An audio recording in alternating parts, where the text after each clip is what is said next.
அனைவருக்கும் வணக்கம். நம்ம இப்போ செய்ய போகிறது கடலை மாவில் ஒரு கிரேவி. அது வந்து கட்டேக்கு சப்ஜின்னு சொல்லுவாங்க.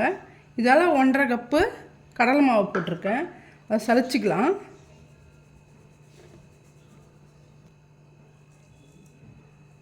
மாவு சலிச்சாச்சு. அதுக்கப்புறம் அது கொஞ்சம் மஞ்சள் பொடி போட்டுக்கலாம்.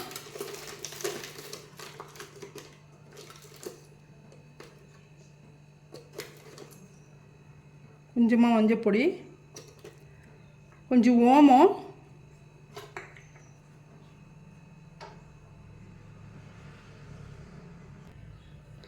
இதுக்கு தகுந்த உப்பு போட்டுக்கலாம். கொஞ்சமாக மிளகாத்தூள்,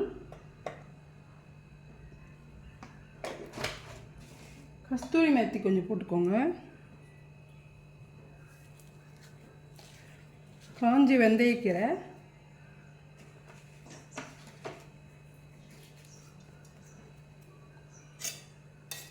ஆயில், நெய் கொஞ்சம் ஒரு 2 ஸ்பூன் போட்டு கொஞ்சம் ஆயில் போட்டுக்கலாம்.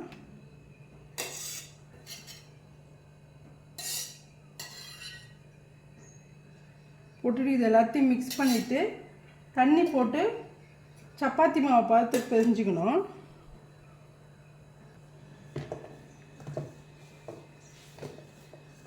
இது மாதிரி நல்லா மிக்ஸ் பண்ணிக்கலாம். மிக்ஸ் பண்ணிவிட்டு கொஞ்சம் தண்ணி போட்டுக்கலாம்.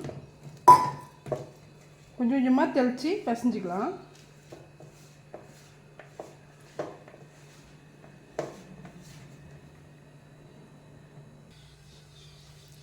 இந்த மாவை நல்லா நம்ம இது மாதிரி ஊட்டிக்கலாம். இது வந்து 3 பாகம் ஆக்கிட்டு இன்னும் கொஞ்சம் ரவுண்ட் ஷேப்பு நைஸாக பண்ணிக்கலாம். இது மாதிரி ஒரு பாத்திரத்தில் தண்ணி நல்லா கொதிக்க வைங்க. கொதிக்க வச்சுட்டு இந்த நம்ம கடலை மாவில் ரெடி பண்ணது இதில் போட்டுக்கலாம். நல்லா பாயில் ஆகணும்.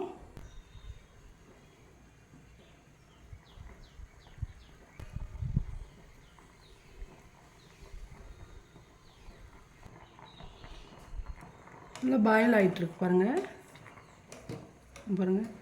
இன்னும் நல்லா பாயில் ஆகணும். அது மாவு உள்ளெல்லாம் நல்லா வேகணும்.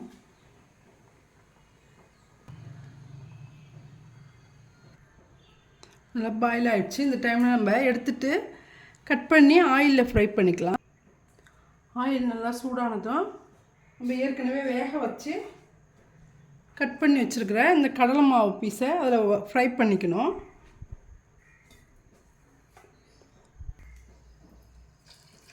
இந்த மாதிரி போட்டு ஓரளவுக்கு ஃப்ரை பண்ணிவிட்டு எடுத்துகிட்டு தான் நம்ம கிரேவி ரெடி பண்ணணும்.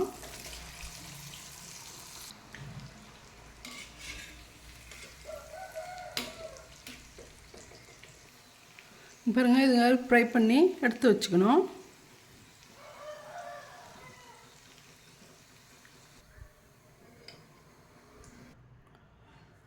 ஆயில் வச்சாச்சு. 1 ஸ்பூன் நெய், 2 ஸ்பூன் ஆயில் போட்டிருக்கேன். போட்டு ஜீரகம் போட்டுக்கலாம். பட்டை ஒரு 2 பீஸ் போட்டுக்கலாம். இஞ்சி பூண்டு ஒரு சின்ன துண்டு பொடி பொடியாக கட் பண்ணுது. நல்லா இந்த ஃப்ளேவர் ஆயிலில் இறங்கட்டும். இதே ஆனியன் போட்டுக்கலாம், பொடியாக கட் பண்ணது. நல்லா வதங்கணும் ரெண்டும்.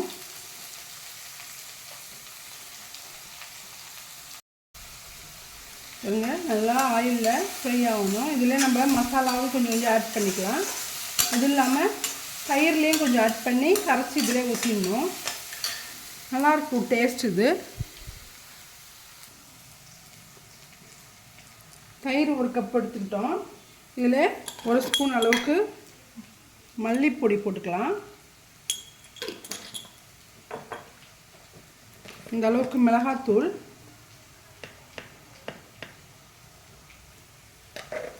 போட்டுட்டு இதில் நல்லா மிக்ஸ் பண்ணிவிடுங்க. ஆனியன் நல்லா வதங்கிட்டு இருக்கு பாருங்கள். இந்த டைமில் நம்ம கொஞ்சம் உப்பும் போட்டாச்சு. ஆனியன் வதங்கிறதுக்கு நல்லா திக்காக ஆகட்டும். இதில் கொஞ்சம் மஞ்சள் பொடி போட்டுக்கலாம்.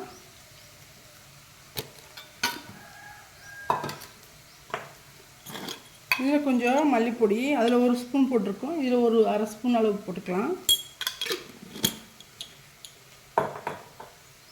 கொஞ்சமாக மிளகாத்தூள் அதுலேயும் போட்டிருக்கோம், இதில் ஒரு அரை ஸ்பூன் அளவுக்கு போட்டுக்கலாம். போட்டுட்டு நல்லா மிக்ஸ் பண்ணி விடுங்க. மிக்ஸ் பண்ணிவிட்டு இந்த தக்காளி 2 அரைச்சி வச்சுருக்கோம், அதையும் ஆட் பண்ணிக்கலாம். மிக்சியில் தான் அரைச்சோம். நல்லா மிக்ஸ் பண்ணுங்கள். இதை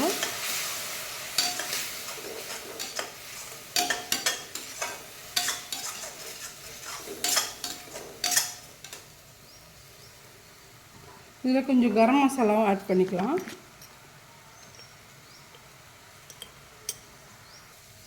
மிக்ஸ் பண்ண தயிரை இதில் ஆட் பண்ணிக்கலாம்.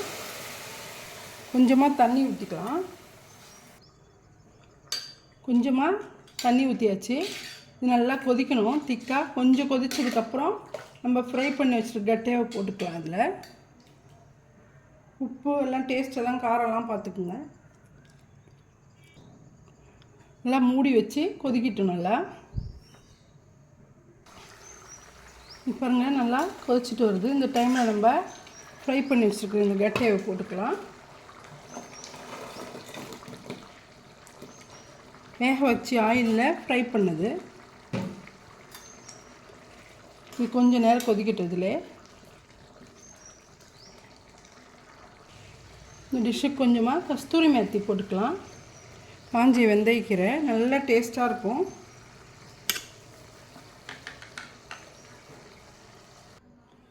சுவையான gatte ke sabzi north Indian dish இது ரெடி ஆகிடுச்சு. இந்த வீடியோ பிடிச்சிருந்தா லைக் பண்ணுங்கள், ஷேர் பண்ணுங்கள், கமெண்ட் பண்ணுங்கள், சப்ஸ்கிரைப் பண்ண மறக்காதீங்க. நன்றி.